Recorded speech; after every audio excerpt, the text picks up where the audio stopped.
கதையின் ஆரம்பத்தில் நாம் ஒரு மனிதரை பார்க்கிறோம். அவர் ஒரு துயரமான கனவு காண்கிறார். அது அவர் அலாரம் சத்தம் கேட்டு எழுந்ததற்கு முன்னால் நடந்த ஒரு நிகழ்வை பற்றியது.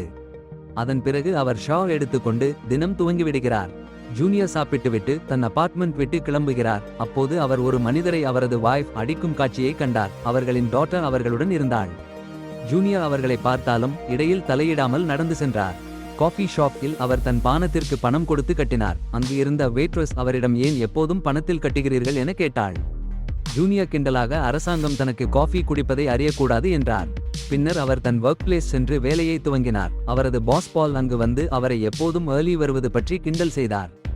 அந்த நைட்டில் ஜூனியர் தன் கலீக்ஸ் குட் பை சொல்லி இப்போது தனக்கான பாய்சன் கான நேரம் என்று பால் சொல்லி பார் நோக்கி சென்றார். அங்கு ட்ரிங்க் ஆர்டர் செய்து பல ஷாட்ஸ் குடித்தார். அடுத்த காலை அவர் எப்போதும் செய்யும் விஷயங்களை செய்து ஒர்க் பிளேஸ் சென்றார். அவர் வேலை செய்கையில் கிட்ஸ் வந்து அவரை கேலி செய்தார்கள். ஆனால் அவர் அவர்களை பயமுறுத்தி விரட்டினார். ஹாலிவுட் ஸ்டைலில் ஒரு மிகப்பெரிய சண்டை காட்சி போல இந்த நாள் தொடங்கியது. அவர் காலையில் எழுந்து தன் பிரேக்ஃபாஸ்ட் சாப்பிட்டு காரில் ஏறி காஃபி ஷாப் போனார்.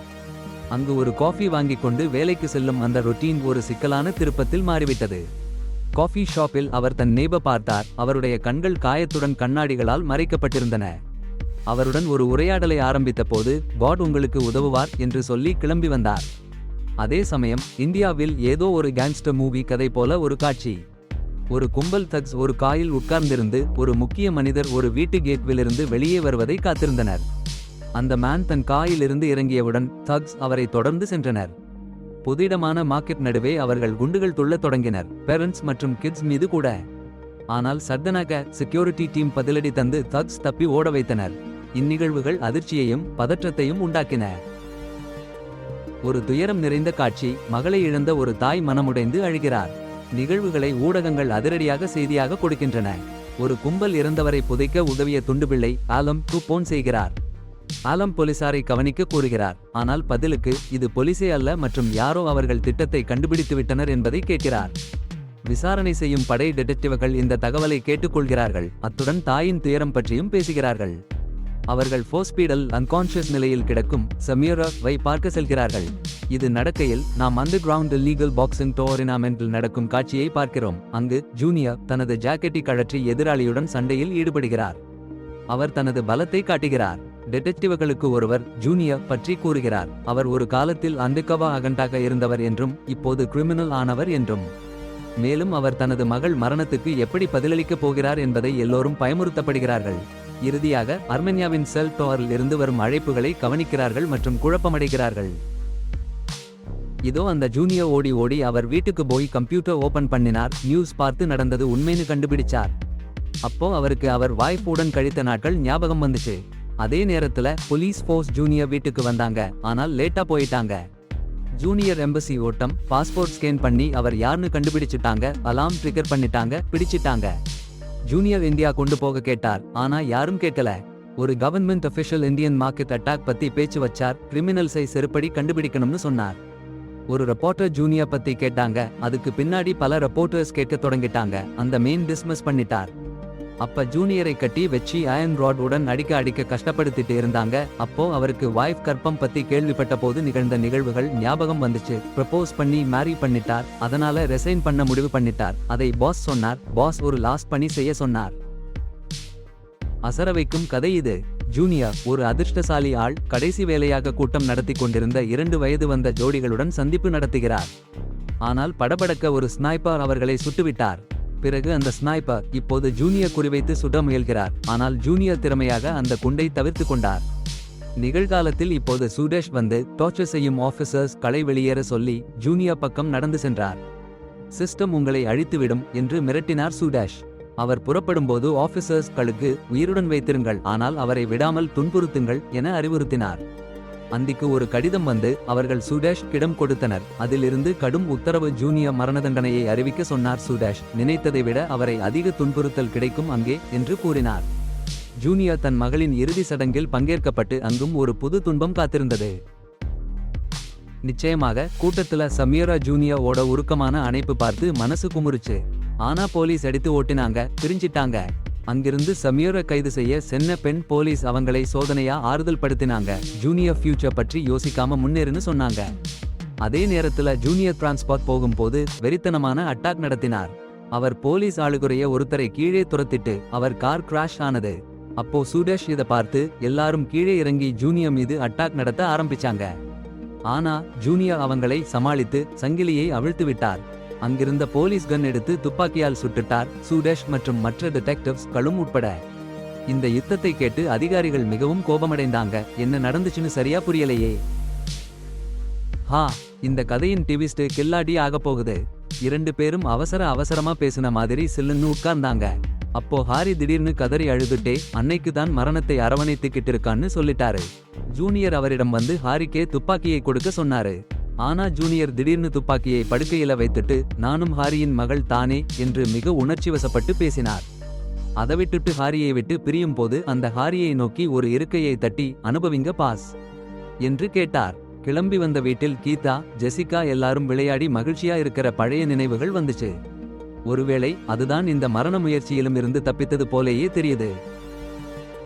பார்த்தாங்க கடந்த காலத்துல ஒரு ஆளு ஜூனியர் மிஸ் பண்ணிட்டாங்கன்னு ரிப்போர்ட் பண்ணினாரு. இத கேட்டதும் அவரோட சுப்பீரியா அவரை ஒரு கிரிமினல்னு மீடியாவும் பப்ளிக்கும் கெட்டவனா சித்தரிக்க சொன்னாரு.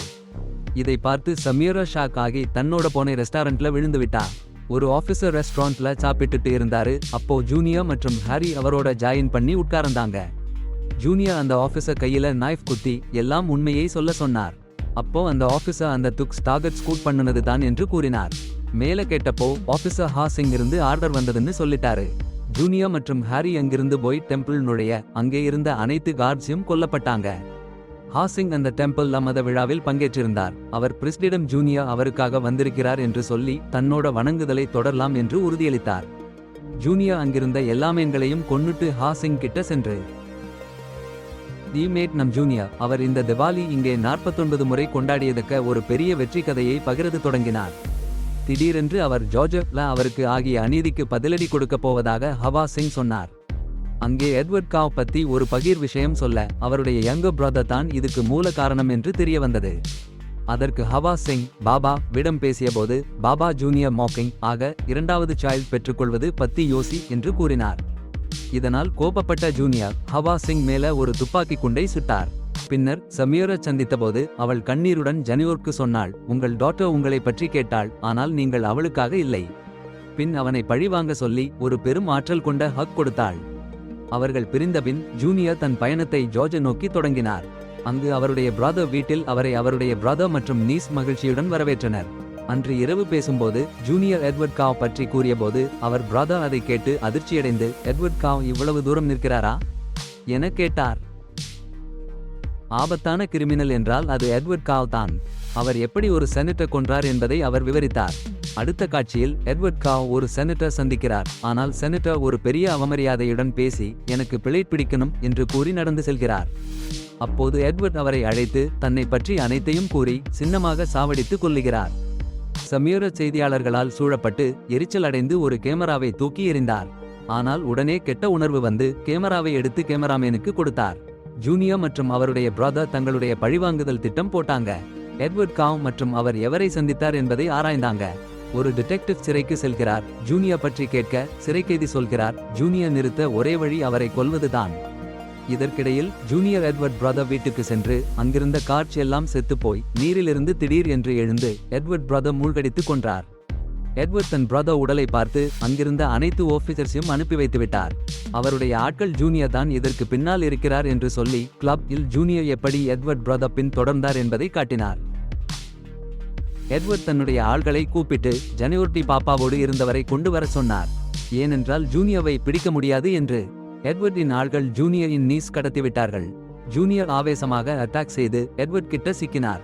எட்வர்ட் அவனுடைய ஆள்களை அனுப்பி அந்த சிறுமியை கொண்டு வர சொல்லி ஜூனியர் மேல ஒரு மிரட்டலையும் விடுத்தார்.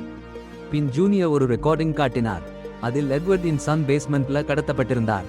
ஜூனியர் தனது நீஸ் சாராவுடன் விடுபட முடிந்தது. ஆனால் எட்வர்டின் மென் அவர்களை துரத்த தொடங்கினார்கள். ஜூனியர் ஒரு அபேண்டன் கராஜ் டிரைவ் செய்து சாராயை கால விட்டுவிட்டு தனது வெப்பன்ஸ் ரெடி செய்தார். அதன் பின் த்ரில்லிங் விதமாக ஒரு சீன் நடந்தது. எட்வர்டின் மென் கராஜ் சரவுண்ட் செய்தனர். ஆனால் ஜூனியர் வைத்திருந்த ட்ராப்ஸ் அவர்களை அட்டாக் செய்தது. ஜூனியர் வல்லாத பேட்டில் செய்து பெரும்பாலானவர்களை டெஃபீட் செய்தார் மற்றும் சாராயை மீட்டெடுத்தார். இறுதியில் போலீஸ் வர ஆரம்பித்தது. ஜூனியர் சாரா ஏ அப்ஸ்டேர்ஸ்ல மறைத்துவிட்டு மீண்டும் பேட்டில் தயாரானார். அதன் பின்னர் தொடர்ந்து ரிமைனிங் மென் நோக்கி ஷூட் செய்தபோது தனது ஆர்மில் ஷாட் ஆகிவிட்டார் மற்றும் கொலாப்ஸ் ஆனார். அப்போது எட்வர்ட் வந்து தனது சன் எங்கே என்று கேட்கத் தொடங்கினார்.